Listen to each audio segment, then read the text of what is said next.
जय OBC.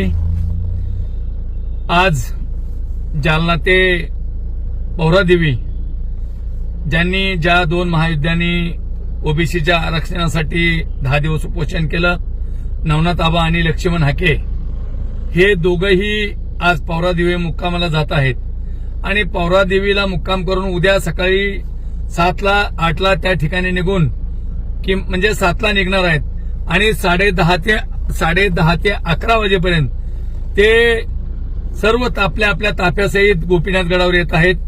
उद्या सकाळी 11 वाजता गोपीनाथ गडावर खूप मोठं स्वागत ठेवलेलं आहे आणि गोपीनाथगड ते भगवानगड असा प्रवास किमान हजारो गाड्याच्या ताफ्यासहित, हजारो लाखो ओबीसी सहित गोपीनाथ गडावर मी सगळ्या बहुजनांना विनंती करतो की आपण सगळ्यांनी तळमळीने ज्या पद्धतीने गेली अनेक दिवसापासून या बीड जिल्ह्यामध्ये आक्रमक आंदोलन चालू आहे, आक्रमक मोर्चे काढायचं काम चालू आहे, आक्रमक रस्ते रोको करायचं काम चालू आहे, प्रत्येक जणांनी बीड जिल्ह्यातल्या सर्व बहुजन समाजांनी वडी गुजरीला जाऊन प्रत्येकाने त्या ठिकाणी भेट दिलेली आहे, योगदान दिलेलं आहे।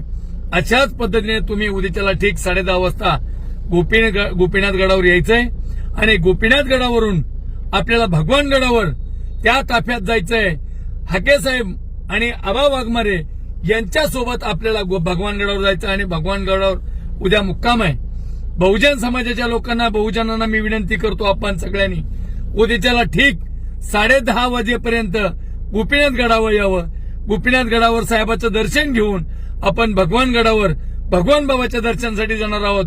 मी त्यामुळे तुम्हाला सगळ्यांना विनंती करतो की बीड जिल्ह्यातल्या बहुजन समाजाला विनंती करतो, आपण सगळ्यांनी 10:30 वाजता गोपीनाथ गडावर यावं आणि या महारॅलीमध्ये आपण या सगळ्या दोन योद्ध्यासोबत आपण सगळ्यांनी भगवान गडावर जायचंय आणि भगवान गडावर जाता जाता अनेक जागेवर म्हणजे सत्काराची व्यवस्था केलेली आहे, बऱ्याच जागेवर रस्ते आहेत म्हणजे सत्कार ठेवलेले आहेत।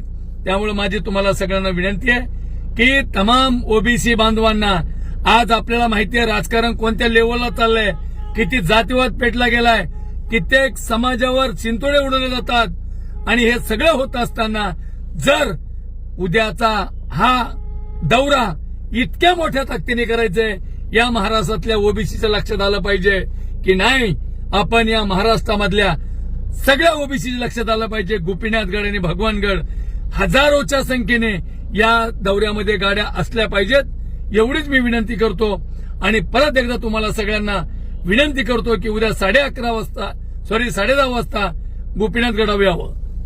धन्यवाद।